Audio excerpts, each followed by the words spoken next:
He's not confused, he's comfortable. You don't feel unloved, you feel drained. And drained is worse, because drained means you've been giving again and again and again. You listen carefully, you explain calmly, you adjust your tone, you try not to overreact, you try not to push him away. You swallow what hurts, you soften words that should be sharp, you forgive things that should never feel normal. And every time you tell yourself, if I just explain it better, he'll understand. But he doesn't. Not because he's incapable, because he's comfortable. Comfortable with you trying harder. Comfortable with you carrying the emotional weight. Comfortable with you fixing what he breaks. Look at a normal evening. He comes home quiet. You feel it instantly. Something shifted. You ask what's wrong. He says, nothing. But the room changes.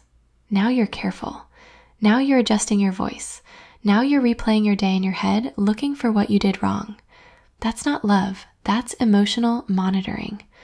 When he hurts you, you analyze yourself. Was I too sensitive? Did I say it the wrong way? Maybe I overreacted. Notice what you don't ask. Why did he allow this to hurt me?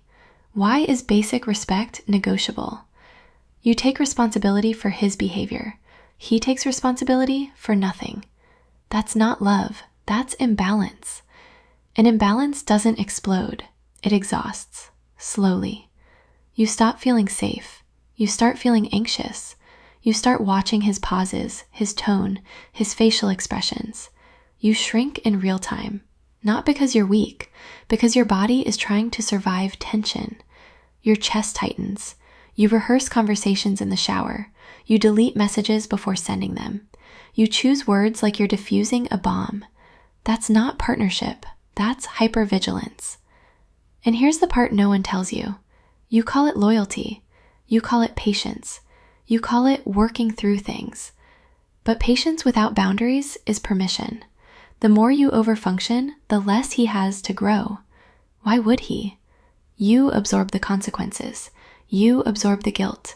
You absorb the silence. You absorb the doubt.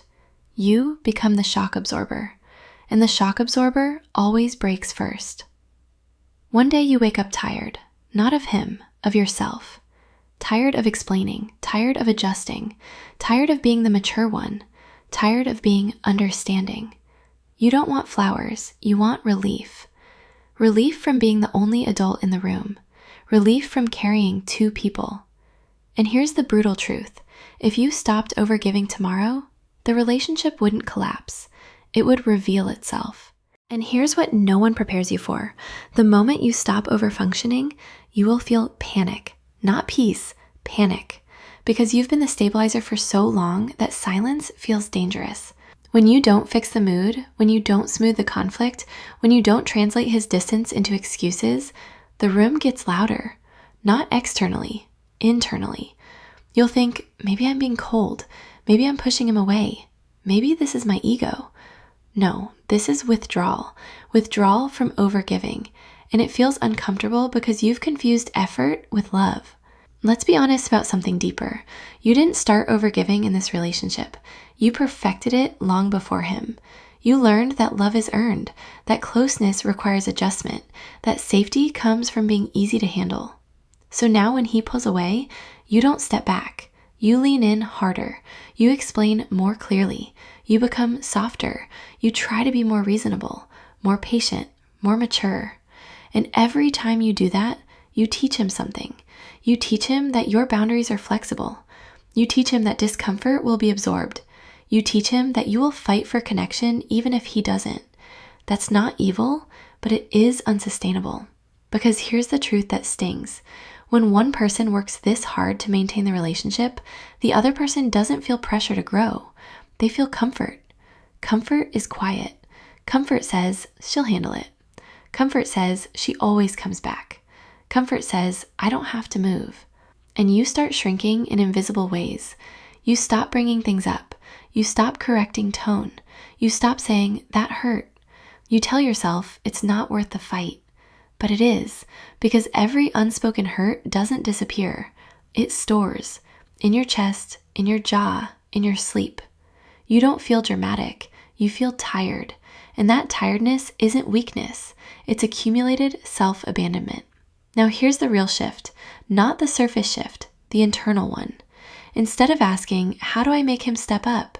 Ask, what happens if I stop stepping in? Not to punish him, not to test him, but to see reality without interference.